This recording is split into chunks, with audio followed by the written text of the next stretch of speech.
میں آپ انشاءاللہ عز و جل قرآن پاک کی سورہ بقرہ کی آیت نمبر 34 سے لے کر 36 تک یعنی 34 سے لے کر 36 تک کی تلاوت، ترجمہ اور تفسیر صراط الجنان سنیں گے۔ بسم اللہ الرحمن الرحیم۔ ترجمہ: اللہ کے نام سے شروع جو نہایت مہربان رحمت والا ہے۔ وَإِذْ قُلْنَا لِلْمَلَائِكَةِ اسْجُدُوا لِآدَمَ فَسَجَدُوا إِلَّا إِبْلِيسَ أَبَى وَاسْتَكْبَرَ وَكَانَ مِنَ الْكَافِرِينَ۔ ترجمہ: اور یاد کرو جب ہم نے فرشتوں کو حکم دیا کہ آدم کو سجدہ کرو تو ابلیس کے علاوہ سب نے سجدہ کیا، اس نے انکار کیا اور تکبر کیا اور کافر ہو گیا۔ اسجدوا لآدم، آدم کو سجدہ کرو۔ تفسیر صراط الجنان میں ہے اللہ تعالیٰ نے حضرت آدم علیہ السلام کو تمام موجودات کا نمونہ اور عالم روحانی اور جسمانی کا مجموعہ بنایا اور فرشتوں کے لیے حصول کمالات کا وسیلہ بنایا، تو انہیں حکم فرمایا کہ حضرت آدم علیہ السلام کو سجدہ کریں، کیونکہ اس میں حضرت آدم علیہ السلام کی فضیلت کا اعتراف اور اپنے مقولہ اتجعل فیہا کی معذرت بھی ہے۔ بہرحال تمام فرشتوں کو سجدے کا حکم دیا گیا اور ملائکہ مقربین سمیت تمام فرشتوں نے سجدہ کیا، لیکن شیطان نے سجدہ کرنے سے انکار کر دیا اور تکبر کے طور پر یہ سمجھتا رہا کہ وہ حضرت آدم علیہ السلام سے افضل ہے اور اس جیسے انتہائی عبادت گزار فرشتوں کے استاد اور مقرب بارگاہ الہی کو سجدے کا حکم دینا حکمت کے خلاف ہے۔ اپنے اس باطل عقیدے، حکم الہی سے انکار اور تعظیم نبی سے تکبر کی وجہ سے وہ کافر ہو گیا۔ حضرت آدم علیہ السلام اور ابلیس کا واقعہ قرآن پاک کی 7 سورتوں میں بیان کیا گیا ہے۔ سجدہ سے متعلق چند شرعی احکام، اس آیت میں سجدے کا ذکر ہے، اس مناسبت سے یہاں سجدے سے متعلق چند احکام بیان کیے جاتے ہیں۔ سجدے کی 2 قسمیں ہیں، عبادت کا سجدہ، تعظیم کا سجدہ۔ عبادت کا سجدہ کسی کو معبود سمجھ کر کیا جاتا ہے اور تعظیم کا سجدہ وہ ہوتا ہے جس سے مسجود یعنی جسے سجدہ کیا جائے اس کی تعظیم مقصود ہوتی ہے۔ تعظیمی سجدہ پہلی شریعتوں میں جائز تھا، ہماری شریعت میں منسوخ کر دیا گیا، اب کسی کے لیے جائز نہیں ہے، لہٰذا کسی پیر یا ولی یا مزار کو تعظیمی سجدہ کرنا حرام ہے۔ لیکن یہ یاد رہے کہ تعظیمی سجدہ کرنے والوں پر یہ بہتان باندھنا کہ یہ معبود سمجھ کر سجدہ کرتے ہیں، یہ اس تعظیمی سجدے سے بڑا جرم ہے، کیونکہ یہ مسلمانوں کو مشرک و کافر کہنا ہے۔ تکبر کی مذمت، تکبر ایسا خطرناک عمل ہے کہ یہ بعض اوقات بندے کو کفر تک پہنچا دیتا ہے، اس لیے ہر مسلمان کو چاہیے کہ وہ تکبر کرنے سے بچے۔ حضرت عبداللہ ابن مسعود رضی اللہ تعالی عنہ سے روایت ہے، نبی کریم صلی اللہ تعالی علیہ وسلم نے ارشاد فرمایا، تکبر حق کی مخالفت کرنے اور لوگوں کو حقیر جاننے کا نام ہے۔ حضرت عبداللہ ابن مسعود رضی اللہ تعالیٰ عنہ سے روایت ہے، حضور اقدس صلی اللہ تعالی علیہ وسلم نے ارشاد فرمایا، تکبر سے بچتے رہو، کیونکہ اسی تکبر نے شیطان کو اس بات پر ابھارا تھا کہ وہ حضرت آدم علیہ السلام کو سجدہ نہ کرے۔ وَقُلْنَا يَا آدَمُ اسْكُنْ أَنْتَ وَزَوْجُكَ الْجَنَّةَ وَكُلَا مِنْهَا رَغَدًا حَيْثُ شِئْتُمَا وَلَا تَقْرَبَا هَٰذِهِ الشَّجَرَةَ فَتَكُونَا مِنَ الظَّالِمِينَ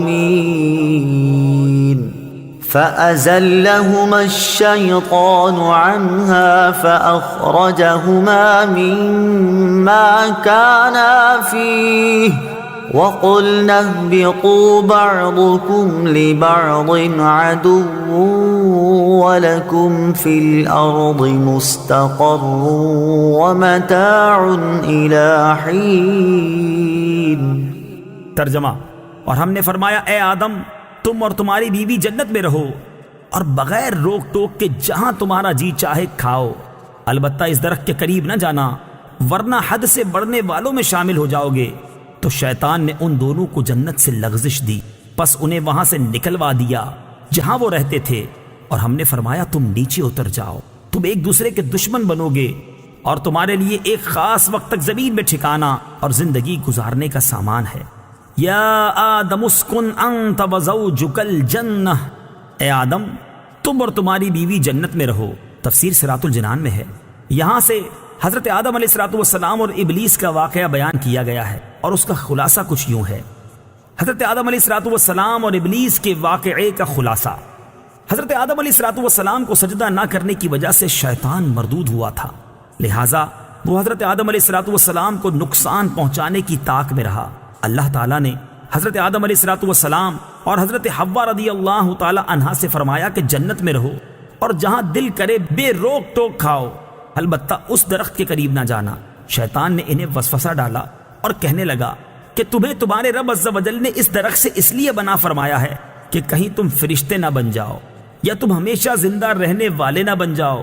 اور اس کے ساتھ شیطان نے قسم کھا کر کہا کہ میں تم دونوں کا خیر خواہ ہوں۔ اس پر انہیں خیال ہوا کہ اللہ پاک کی جھوٹی قسم کون کھا سکتا ہے۔ اس خیال سے حضرت حوا رضی اللہ تعالی عنہا نے اس میں سے کچھ کھایا، پھر حضرت آدم علیہ السلام کو دیا تو انہوں نے بھی کھا لیا، اور یہ خیال کیا کہ اللہ تعالیٰ کی ممانعت تحریمی نہ تھی بلکہ تنزیہی تھی، یعنی حرام قرار دینے کے لیے نہ تھی بلکہ ایک ناپسندیدگی کا اظہار تھا۔